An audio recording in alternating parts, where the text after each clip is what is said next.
దేవుని పిల్లలైన మీ అందరికీ ప్రభు అయిన యేసుక్రీస్తు నామములో వందనాలు తెలియజేస్తూ ఉన్నాను. ప్రియులారా, మీరందరూ క్షేమముగా ఉన్నారని తలస్తూ ఉన్నాను.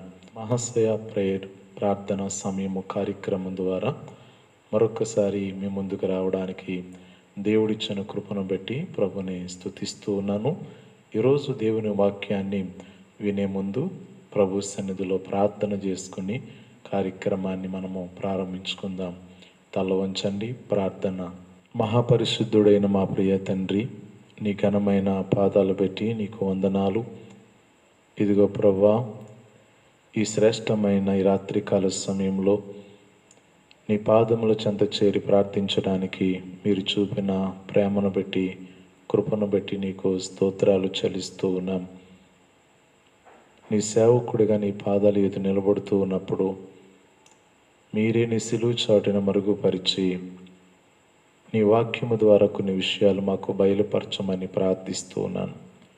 మమ్మలను ప్రభా నీ ఆత్మతో నింపి వాడుకోమని యేసుక్రీస్తు యొక్క ప్రశస్తమైన నామములో అడిగి ప్రార్థించి పొందుకొనుచున్నాను పరమ తండ్రి, ఆమేన్.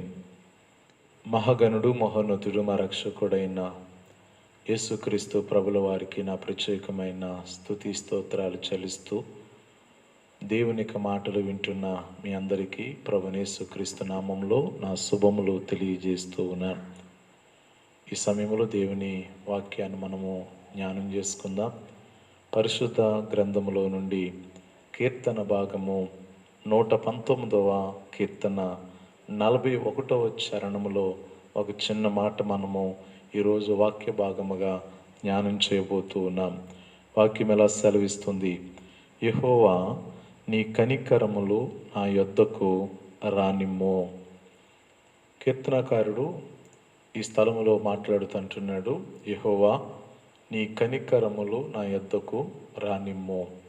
యెహోవా అనే మాటకు ఉన్నవాడు, అనువాడు అని దేవునిక వాక్య భాగములో మనం చదువుతున్నప్పుడు ఆయనే మొదటివాడిగా, కడపటివాడిగా, ఆదియు అంతమైన దేవుడిగా, ఆల్ఫా ఓమేగా, అటువంటి సర్వశక్తిమంతుడైన దేవుడు మనము కలిగి ఉండడం గొప్ప భాగ్యమని నేను తలస్తూ ఉన్నాను. దేవుని వాక్య భాగంలో కీర్తనకారుడు అంటున్నాడు, యెహోవా నీ కనికరములు నా యొద్దకు రానిమ్ము.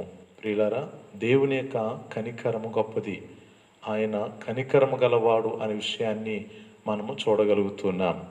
ద్వితీయోపదేశ కాండము 4వ అధ్యాయం 31వ వచనాన్ని మనం చదువుతున్నప్పుడు, నీ దేవుడైన యెహోవా కనికరము గల దేవుడు గనుక నిన్ను ఇడువడు, నాశనము చేయడు. ఇజ్రాయేలు ప్రజలకు దైవజనుడైన మోషే అంటున్నాడు, నీ దేవుడైన యెహోవా కనికరము గల దేవుడు. ఆయన ఎప్పుడు కూడా నిన్ను విడిచిపెట్టడు, నేను నాశనం చేసేవాడు కాదు. దేవుని యొక్క కనికరము ఈరోజు మనకు అవసరమై ఉంది. అందుకే యెహోవా నీ కనికరములు నా యొద్దకు రానిమ్ము అనే మాట మనం చూస్తూ ఉన్నాం. మనుషుల యొక్క కనికరము ఒకవేళ అన్ని సందర్భాలలోనూ మన మీద ఉండకపోవచ్చు. కొంతమంది మనుషులు వారికి నచ్చినట్లుగాను వారి మాట వింటే వారి కనికరము మన మీద చూపిస్తూ ఉంటారు. దైవజనుడైన మోషే ఆయన కనికరము కల దేవుడని ప్రజలకు తెలియజేస్తూ ఉన్నాడు. ఇంతకాలము దేవునితో నడుస్తూ, ప్రభుని ఆరాధిస్తూ, దేవుని ఘనపరుస్తూ, ప్రభును మహిమపరుస్తున్న నీ జీవితంలో ఆయన ఎలాంటి వాడు? దేవుడు ఏమై ఉన్నాడు? నువ్వు అడిగినప్పుడు, నువ్వు ప్రార్థించినప్పుడు ఆయన కనికరము కావాలి అని ఆయన వైపు నువ్వు చూస్తూ ఉన్నప్పుడు ఖచ్చితంగా ఆ దేవుడు నీ పట్ల కనికరము చూపే దేవుడు, నీ కుటుంబం పట్ల ఆయన కనికరము అనుగ్రహించేవాడు అనే విషయాన్ని నేను తెలియజేస్తూ ఉన్నాను. ప్రియులారా, 2020 సంవత్సరాల క్రితము యేసుక్రీస్తు భూలోకానికి వచ్చి ఈ భూమి మీద 33.5 సంవత్సరాలు ఆయన మనుష్య కుమారుడిగా జీవించిన సందర్భం మనందరికీ తెలిసినదే.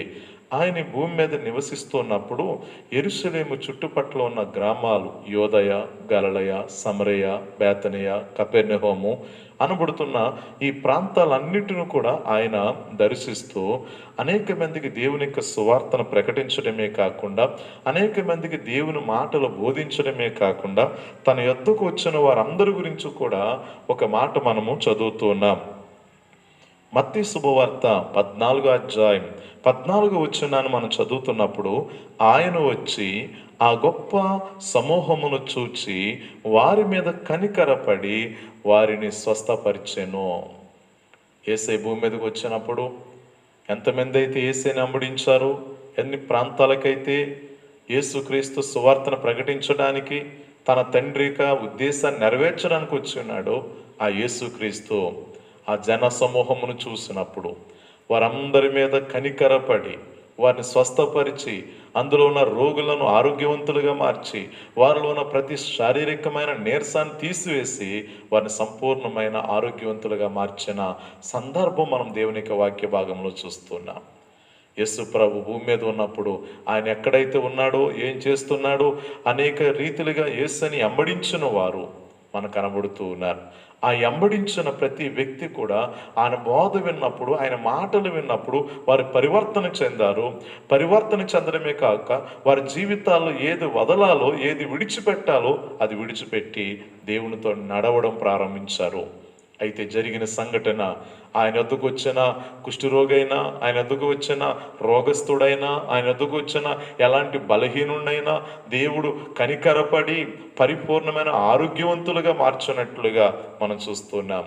మనం ఒకవేళ మన వద్దకు వచ్చిన వారు ఆరోగ్యంగా లేకపోతే, శుభ్రంగా లేకపోతే, నీట్గా లేకపోతే, ఈరోజు నువ్వైనా నేనైనా ఒకవేళ అసహించుకుంటున్నామేమో, కానీ యేసుక్రీస్తు ఒక కుష్ఠరోగి ఆయన దగ్గరకు వచ్చినప్పుడు, ఆ కుష్ఠువాడు ఎప్పుడైతే అతని దగ్గరకు వచ్చాడో, ఆ కుష్ఠువాడిని చూసినప్పుడు నువ్వెవరు, లేక నీ ఇంటి వారు ఎవరు, నీకెవరు లేరా, ఎవరు లేకపోతే అప్పుడు నేను నిన్ను స్వస్థపరుస్తాను, అప్పుడు నేను నీ గురించి ఆలోచిస్తానని దేవుడు చెప్పలే. ఈరోజు కులము, మతము, జాతి అనే తారతమ్యం లేకుండా ఎలాంటి వారైనా తన దగ్గరకు వచ్చినప్పుడు వారందరిని కూడా దేవుడు స్వస్థపరిచి ఆరోగ్యం అనుగ్రహించిన సందర్భాలు మనం చూస్తున్నాం. ఒకరిని కాదు, అనేక మంది గుడ్డివారు ఆయన దగ్గరకు వచ్చారు, కుంటువారు ఆయన దగ్గరకు వచ్చారు, రోగస్తులు ఆయన దగ్గరకు వచ్చారు, నిజముగా కాలు చేతులు చచ్చుబడిపోయిన వారు ఆయన దగ్గరకు వచ్చారు. వారందరి మీద కూడా కనికరపడిన యేసయ్య వారందరిని కూడా స్వస్థపరిచి ఆరోగ్యవంతులుగా మార్చాడు. అందుకే ఆ జన సమూహమును చూచినప్పుడు వారి మీద కనికరపడి, అందులో ఉన్న గుడ్డువారు, కుంటువారు, అవుటువారు, మోగవారు, చెవిటివారు, ఇటువంటి వారు అందరిని కూడా దేవుడు ముట్టి బాగు చేసి ఆరోగ్యం దయచేసిన అనుభవాన్ని మనం చూస్తున్నాం. వారిని స్వస్థపరిచిన దేవుడు ఈరోజు ఆ ప్రభు దగ్గరకు వచ్చినప్పుడు, ఆయన వైపు నువ్వు చూసినప్పుడు నీ మీద కనికరపడి నిన్ను స్వస్థపరచడానికి సమర్థుడు. అటువంటి దేవుడు నీకు ఇచ్చిన కృపను నువ్వు ఏనాడు కూడా నిర్లక్ష్యం చేయొద్దు. ఏనాడు కూడా దేవుని ప్రేమను అర్థం చేసుకోకుండా ప్రభువునకు దూరంగా ఉండొద్దని నేను మీకు తెలియజేస్తున్నా. ప్రియులారా, దేవుని యొక్క కృపను, దేవుని యొక్క కనికరమును పొందుకున్న అనేక మంది వ్యక్తులు ఈ పరిశుద్ధ గ్రంథములో మనకు కనిపిస్తూ ఉన్నారు. దేవుని వాక్యాన్ని చదువుతున్నప్పుడు కొంతమందిని ఈ రాత్రి మీకు పరిచయం చేయాలని ప్రభు నామాన్ని బట్టి నేను మీకు మనవి చేస్తూ ఉన్నాను. ప్రియులారా, ఆదికాండము 39వ అధ్యాయం 21వ వచనములో, అయితే యెహోవా యోసేపునకు తోడయుండి అతని యందు కనికరపడి. దేవుని వాక్యాన్ని చదువుతున్నప్పుడు యోసేపును తన అన్నలు అమ్మివేసినప్పుడు ఐగుప్తు దేశంలో బానిసగా జీవిస్తున్న దినాలలో నిజముగా తండ్రి కానీ, తల్లి కానీ, అన్నదమ్ములు కానీ, తోడబుట్టిన వారు కానీ ఎవరు తోడుగా లేరంట. దేవుని వాక్యం సెలవిస్తుంది, యెహోవా అతనికి తోడయుండి.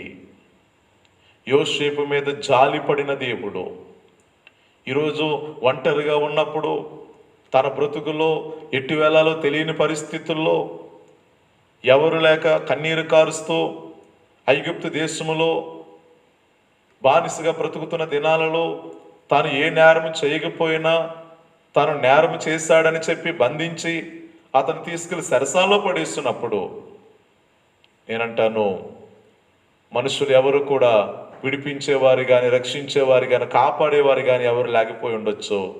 కానీ దేవుడు మాత్రము యోసేపునకు తోడై ఉండి ఆ ఐగుప్తు దేశములో బానిసగా దేవుడు విడిచిపెట్టలేదు, కానీ ఆ ఐగుప్తు దేశానికి 2వ రాజుగా చేశాడు. ఎవరు? దేవుడు అతనికి తోడుగా ఉండి దేవుడే అతను ఉన్నతమైన స్థలంలో తీసుకుని వచ్చిన అనుభవాన్ని మనం చూస్తున్నాము. ఆ దేవుని కనికరమే కానీ యోసేపు మీద లేకపోతే తన జీవితం ఒకవేళ బానిసగానే ఉండవలసి వచ్చనేమో. దేవుడు తను కనికరించలేదా?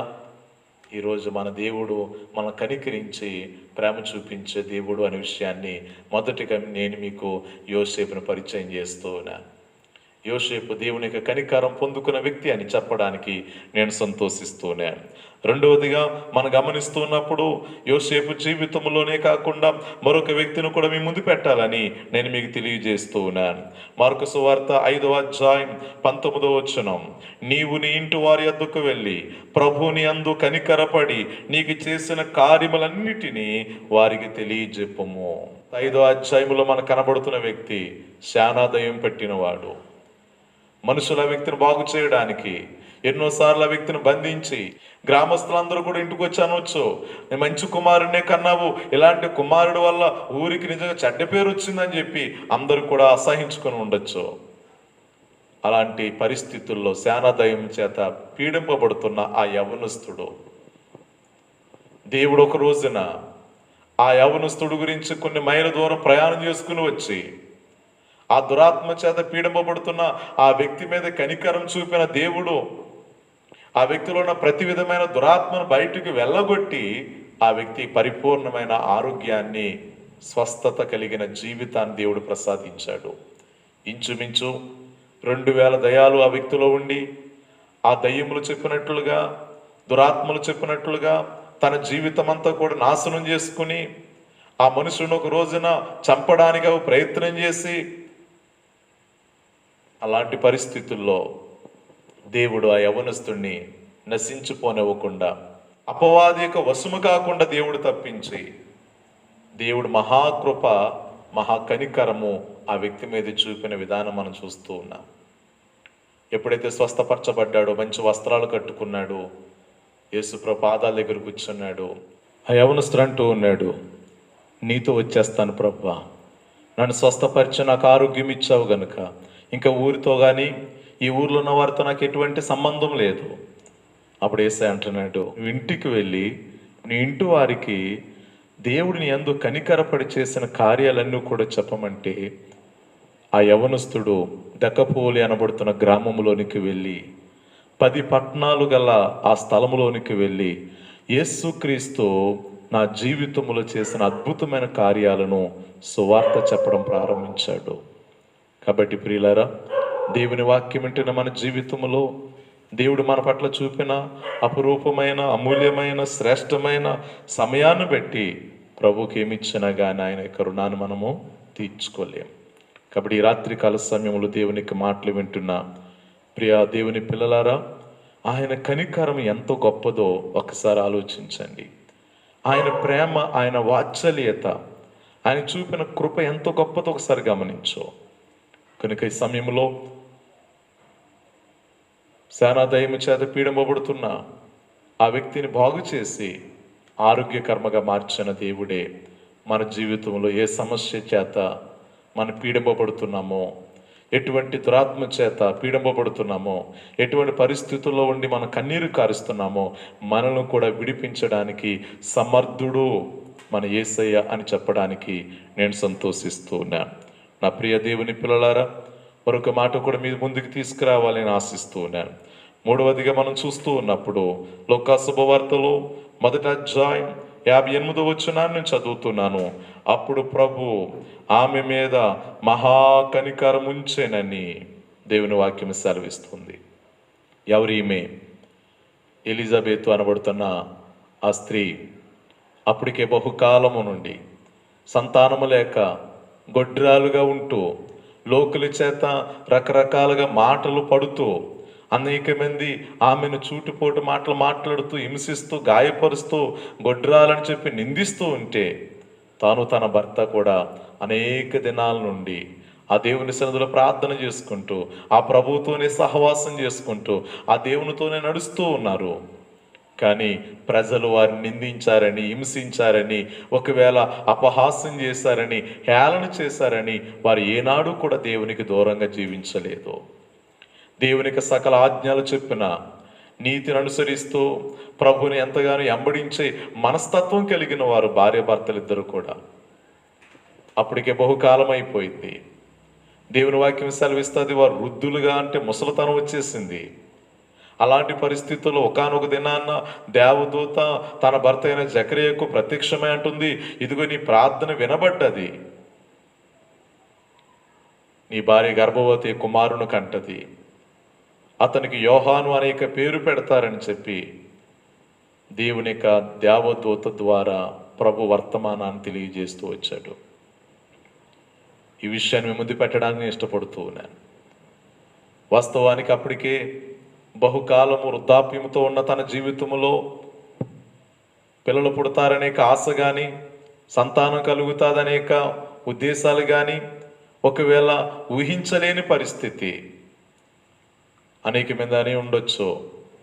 అనేక మంది మాట్లాడుతున్నప్పుడు ఇక మీకు సంతానం ఎలా కలుగుతుంది, మీరు ముసలివారైపోయారని చెప్పి మాటల ద్వారా గాయపరచబడి ఉండొచ్చు.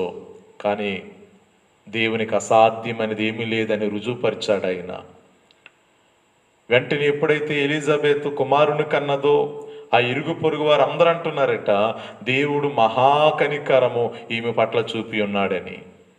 నిజమే, ఊహించలేని కార్యము, మనుషులందరూ ఆశ్చర్యపోయేటట్లుగా ఎలిజబెత్ గర్భం తెరిచి ఆమె జీవితంలో ఒక నూతనమైన కార్యం జరిగించినప్పుడు ఎంతమంది ఒకవేళ రకరకాల మాట్లాడుకున్నారో వారందరూ నోటి మీద ఏలేసుకునేటట్లుగా దేవుడు చేశాడు. దయచేసి సేవకుడిగా నేను చెప్తున్నాను, మన దేవుడు మన సిగ్గుపరిచేవాడు కాదు. ఆయన కనికరం మనం పొందుకున్నాము గనుక దేవుడు మన సిగ్గుపరిచేవాడు కాదు. ఆయన కనికరం మన మీద ఉంటే ఆయన సన్నిధిలో బలమైన సాక్షులుగా మనం నిలబెట్టుకుని మన ద్వారా ఆయన నామాన్ని మహిమపరుచుకోదగిన దేవుడు అనే విషయాన్ని నేను మీకు తెలియజేస్తూ ఉన్నాను. ఒకవేళ నీ జీవితంలో వివాహమైన తర్వాత అనేక సంవత్సరాలు గడిచిపోయినా ఇంకా గర్భఫలం పొందుకోలేదని, పిల్లలు లేరని, సంతానం లేదని ఒకవేళ కుమిలిపోతున్నావేమో, బాధపడుతున్నావేమో, వృద్ధాప్యం ఉందన్న వారి జీవితంలో దేవుడు చేసిన కార్యము, యవ్వన బిడ్డగా యవ్వనస్తురాలుగా ఉన్న నీ జీవితంలో దేవుడు ఎందుకు అద్భుతమైన కార్యం చేయడు? నీ ప్రార్థన వినకుండా యేసయ్య ఎందుకు నిర్లక్ష్యం చేస్తాడు? నీ కుటుంబాన్ని ఎందుకు దేవుడు దర్శించడు? నీవు కూడా ఒక రోజున ఆయన సన్నిధిలో సాక్ష్యం చెప్పుకునేటట్లుగా దేవుడు నీ కుటుంబంలో కూడా, నీ జీవితంలో కూడా, ఒకవేళ యవ్వన కాలంలో నిన్ను కూడా దర్శించిన దేవుడు, యవ్వన కాలంలో నీ పట్ల కృప చూపిన దేవుడు నీ గర్భము కూడా తెరిచే ఆయన సాక్షిగా నిన్ను వాడుకోవాలని ఆయన ఆశిస్తూ ఉన్నాడు. నీ బిడ్డ కోసం ఎన్ని దినాలు ప్రార్థన చేస్తావో, నీ భార్య కోసం ఎన్ని దినాలు కన్నీరు కార్చావో, ఆ ప్రార్థన నిరార్థకము కాదు. ఆ ప్రార్థన ఏమాత్రం కూడా వట్టినే పోదు. గర్భఫలం యెహోవా బహుమానం, కుమారులు యెహోవా అనుగ్రహించే స్వాస్థ్యమని చెప్పబడినట్లుగా ఖచ్చితంగా నీ పట్ల దేవుడికి అద్భుతమైన కార్యం చేసి నీ గర్భాన్ని యేసు నామములో తెరుచునుగాక. కాబట్టి దేవుని పిల్లలారా, దేవుడు కనికరం మన పట్ల ఉన్నది అనే విషయాన్ని నేను మరొకసారి మీకు తెలియజేస్తున్నాను. యోసేపును కనికరించిన దేవుడు, శానాదయం పెట్టిన యవనస్తుని కనికరించిన దేవుడు, వృద్ధాప్యములో ఉన్న ఎలిజబెత్ను దర్శించిన దేవుడు, నిన్ను నన్ను కూడా దర్శించడానికి ఆయన సమర్థుడు అనే విషయాన్ని నేను చెప్తూ ప్రభు యొక్క నామాన్ని మహిమపరుస్తూ ఉన్నాను. అదే లోకాసు వార్తలో 7వ అధ్యాయం 13వ వచనాన్ని మనం చదువుతూ ఉన్నాం. ప్రభు ఆమెను చూచి ఆమె యందు కనికరపడి, యేసుక్రీస్తు భూమి మీద శరీరధారిగా ఉన్నప్పుడు నయన్నాను అనబడుతున్న గ్రామానికి ఆయన వెళుతూ ఉన్నాడు. ఆ గ్రామంలో నుండి ఒక చనిపోయిన కుమారుణ్ణి మోసుకుని వస్తూ ఉన్నారు. ఒక మరణపు గుంపు ఊరిలో నుండి బయటకు వస్తుంది. యేసయ్య యొక్క జీవముతో కూడిన గుంపు ఊరిలోనికి, ఆ గ్రామంలోనికి ప్రవేశిస్తోంది. ఇప్పుడు మరణము అలాగే జీవం అనబడుతున్న యేసయ్య గుంపు ఆ ఊరి యొక్క గవిని దగ్గర కలుసుకున్నారు. ఆ భౌతిక దేహాన్ని తీసుకుని వెళ్తున్న వారు కూడా తల్లి ఏడుస్తూ కన్నీరు కారుస్తూ వస్తుంది. యేసు ఆమెను చూశాడు, కనికరపడ్డాడు, వెంటనే పాడిని ముట్టాడు, కిందకి దింపారు. ఆ వ్యక్తితో నిజముగా ఆ వ్యక్తిని ముట్టగానే ఆ వ్యక్తి లేచి కూర్చున్నట్లుగా మనం చూడగలుగుతున్నాం. యేసయ్య ఆ వ్యక్తికి సంపూర్ణమైన జీవాన్ని ఇచ్చాడు. ఎప్పుడైతే యేసయ్య ఆ జీవమును ఆ బిడ్డలోనికి ఎప్పుడైతే ప్రవహింపజేశాడో వెంటనే మరణం ఛాయలో తొలగిపోయినట్లుగా మనం చూస్తున్నాం. బ్రతికిన ఆ బిడ్డను తీసుకుని వెళ్ళి తన తల్లికి అప్పగించాడు. దయచేసి గమనించండి నా ప్రియ దేవుని పిల్లలారా, ఆయన కనికరం పొందుకున్న ఆ తల్లి ఎంతగానో ప్రభుని స్తుతిస్తుంది, ఎంతగానో దేవునికి నామాన్ని మహిమపరుస్తుంది. దయచేసి ఈ సమయంలో ఆయన కనికరం ఉంటే, ఆయన కృప, ఆయన దయ, ఆయన జాలి మన మీద ఉన్నప్పుడు ఆత్మానుసారమైన చచ్చని స్థితిలో ఉన్న మనలను మరలా ఆయన తిరిగి బ్రతికించగల దేవుడు, మన ఆత్మీయ జీవితాలను చిగిరింపజేయగల దేవుడు, మనల్ని మరలా ఉజ్జీవింపజేయగలిగిన దేవుడు, తన జీవాత్మతో నింపదగిన దేవుడు ఆయన కనికర్మ కొరకు ప్రార్థించు. ఆ కనికర్మ కలిగిన దేవుడు ఒకరోజు నీ ఇంటికి వచ్చినప్పుడు, నీ బతుకులోనికి వచ్చినప్పుడు, నీ జీవితంలోను కూడా ఒక నూతనమైన కార్యం చూడగలవని సేవకుడిగా నేను మీకు తెలియజేస్తూ ఉన్నాను. మరొక వ్యక్తిని మీకు పరిచయం చేస్తున్నాను. 1 కొరింథీయులకు రాసిన పత్రిక 7వ అధ్యాయం 25వ వచనాన్ని మనం చదువుతున్నప్పుడు, కన్యకల విషయమై ప్రభు యొక్క ఆజ్ఞ నేను పొందలేదు గాని నమ్మకమైన వాడినై యుండుటకు ప్రభు వలన కనికారం పొందిన వాడనై తిని. పౌలు అనబడుతున్న వ్యక్తిని మీకు పరిచయం చేస్తూ ఉన్నాను. పౌలు అంటున్నాడు ఈ కొరింథీయులకు రాసిన 1 పత్రికలో 7వ అధ్యాయం 25వ వచనంలో మాట్లాడుతూ, నేను ప్రభు వల్ల కనికారం పొందిన వాడనై తిని. నిజమే, భయంకరమైన క్రూరుడు, దోషకుడు, హింసకుడు, హానికరుడు, అనేకమైన సంఘాలను పాడు చేసినవాడు, అనేక మంది స్త్రీలను చిత్రహింసలు పెట్టినవాడు, అనేకమైన కుటుంబాల్లో దుఃఖాన్ని వేదన కలుగు చేసినవాడు, అలాంటి భయంకరమైన స్వభావం కలిగిన మనిషిని ఒక రోజున దేవుడు షౌలును పౌలుగా మార్చాడు. దమస్క మార్గములో దర్శించి అతనిలో ఉన్న అహంకారాన్ని, అతనిలో ఉన్న పాపపు గుణాన్ని, అతనిలో ఉన్న ప్రతి మూర్ఖత్వాన్ని తొలగించి తన సాక్షిగా నిలబెట్టుకోవడానికి దేవుడు తన్ని ఏర్పాటు చేసుకోలేదా?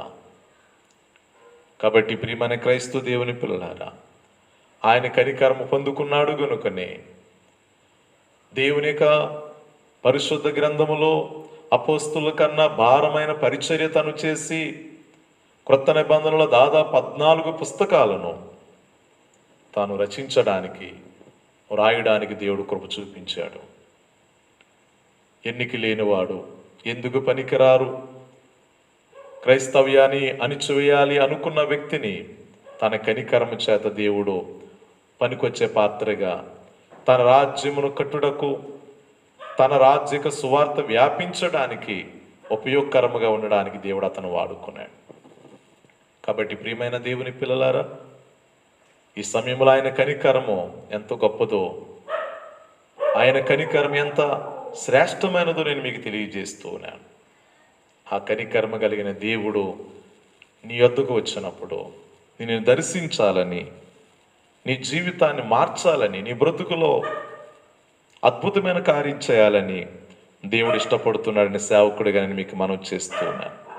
ప్రియులారా, దేవుని వాక్యానుసారముగా పరిశుద్ధ గ్రంథములో యెషయా గ్రంథము 63వ అధ్యాయం 7వ వచనాన్ని చదువుతున్నప్పుడు సెకండ్ పార్ట్లో ఇలా రాయబడి ఉంది,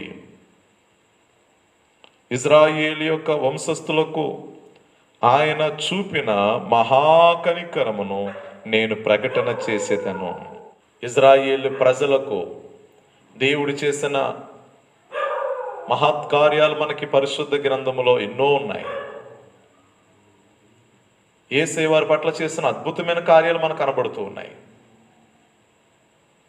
ఇజ్రాయేలీలు ఐగుప్తు దేశములు బానిసలుగా ఉన్నప్పుడు దేవుడు వారిని బయటికి తీసుకురావడానికి చూపించిన మహాకనికరము, కానాను దేశం ప్రయాణం చేస్తున్న సందర్భాల్లో ఎడారిలో కానీ, ఎర్ర సముద్రము దగ్గర కానీ, యోర్దాను అనుభవం కానీ, ఆకాశము నుండి మన్నాను కురిపించిన దేవుడు, బండలో నుండి నీటి ఓటను రప్పించిన దేవుడు, ఇటువంటి అద్భుతమైన కార్యాలు ఇజ్రాయేలు పట్ల దేవుడు ఎన్నో చేశాడు. దేవుని వాక్యం ఎలా సెలవిస్తుంది ప్రియులారా? దానియేలు గ్రంథము 9వ అధ్యాయం 18వ వచనం, నీ గొప్ప కనికరములను బట్టి మేము నిన్ను ప్రార్థించుచున్నాము గాని మా స్వనీతి కార్యములను బట్టి కాదు. నిజమే, బబులోను దేశంలో బానిసలుగా బ్రతుకుతున్న దినాలలో దానియేలు ప్రార్థన చేస్తూ అంటున్నాడు, యేసయ్యా నీ మహా గొప్ప కనికరమును బట్టి మీ ప్రార్థన దగ్గర ప్రార్థన చేయడానికి వచ్చి ఉన్నాము కానీ మేమేదో నీతిపరులము గొప్పవారమని, మేము చేసిన నీతి కార్యాలను బట్టి మీ సన్నిధికి రావడానికి కూడా మేము తగిన వారం కాదని తన్ను తాను తగ్గించుకుని, ఆయన ఎంత కనికరము కలిగిన దేవుడో, బబులోను దేశంలో కూడా బానిసలుగా ఉండవలసిన తన జీవితాలను దేవుడు అధికారులుగా చేసి వారి క్షేమమును కోరి వారి పట్ల ఉన్నతమైన కార్యం జరిగించినందుకు దానియేలు ప్రభు సన్నిధిలో ఎంతగానో ప్రార్థన చేస్తూ దేవునితో మాట్లాడుతూ ఉన్నారు. ఈరోజు ఈ జీవితాన్ని దేవుడు మనకిచ్చినందుకు, ఇటువంటి కృప చూపినందుకు, ఈ యోగ్యత ఈ ధన్యత ఇచ్చిన దేవునికి మనం ఏ రీతిగా కృతజ్ఞతగా ప్రార్థన చేస్తూ ప్రభువును మహిమపరచగలుగుతున్నాం. ప్రియమైన దేవుని పిల్లలారా, మన దేవుడు కనికరము గల ప్రభు అనే విషయాన్ని నేను తెలియపరుస్తున్నాను. దేవుని వాక్యం ఎలా సెలవిస్తుంది?